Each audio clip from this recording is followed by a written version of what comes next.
Hello and welcome to this video on the trade cycle, sometimes known as the business cycle. So to start off, we need to think about GDP. And if we recall, GDP stands for Gross Domestic Product, the final value of all goods and services produced within a country in a year. And if we look at it from the UK's perspective, then this is what happened to UK GDP between 2006 and towards the end of 2013. And what this chart tells us is, first of all, what is the level of output within the economy for each 3-month period, which would give us an indication overall of the total size of the economy, which we know to be roughly 1.5 trillion pounds within the UK. But when we look at it more closely, we can actually see that what seems to be happening to our economy is there seems to be a pattern developing, or a cycle. Periods when GDP is rising and is quite high, periods when it's falling, periods when it's at a low level compared to what it might be, and then periods again where it looks like GDP starts to recover and starts to go up. And we call these fluctuations in GDP over time the trade or business cycle. So the trade cycle describes how the economy tends to show recurring trends in economic growth. And there are 4 periods to this cycle that we need to be aware of. When GDP is falling, we describe this as a recession, and that is the case if GDP falls for a 6-month or more period, i.e. for 2 consecutive quarters. When GDP is low and way below trend, we call that a slump or sometimes a depression. When GDP starts to rise, we're still not yet back on trend, but it looks like GDP is rising.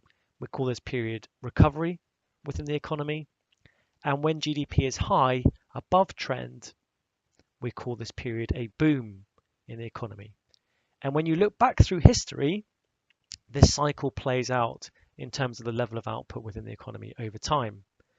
The periods aren't necessarily always the same length of time. Sometimes recoveries and booms tend to be quite long, and recessions are quite maybe sharp in shorter periods of time, but the economy does tend to go through this cycle. So we need this diagram down in our notes, and then we're going to look at what we would expect to happen within each of these stages.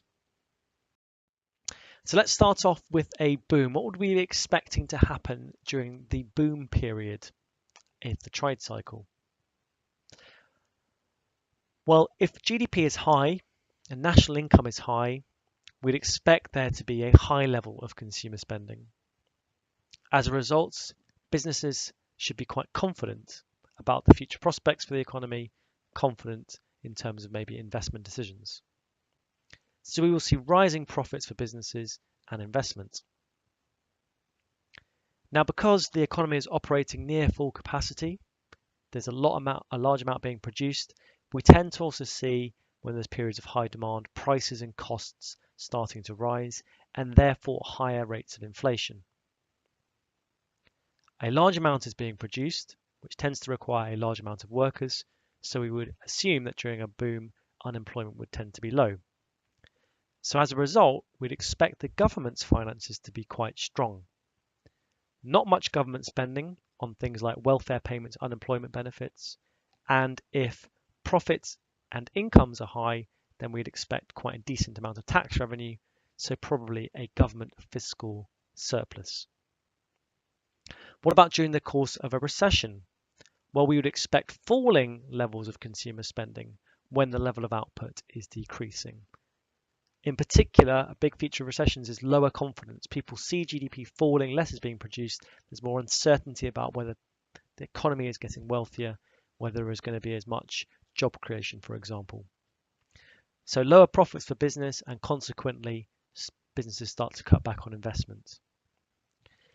If there's lower demand in the economy and spare supply, we'd expect to see deflation or certainly disinflation, a slower rate of inflation. Spare capacity increases, and we'd expect to see rising unemployment and a worsening fiscal balance. As more people are made unemployed, benefit payments will rise. As profits and incomes fall, tax revenues will fall, so we'd expect to see more of a fiscal deficit. So we looked at boom and recession, Now let's look at recovery and slump. During recovery, we see consumers beginning to increase spending. Businesses feel a bit more confident and start to invest again. But it might take a bit of time for these effects to really be felt and for unemployment to stop growing. During a slump, we would expect to see very weak consumer spending and business investment. We'd expect also to this stage to see business failures. So maybe businesses can withstand a recession, but wouldn't be able to withstand a slump. Again, we would expect to see during this period rapidly rising unemployment. And lastly, we'd expect to see deflation, low levels of demand, spare capacity, so price levels starting to fall. So in this video, we've looked at the ups and downs of the trade cycle. That's it. Thank you very much.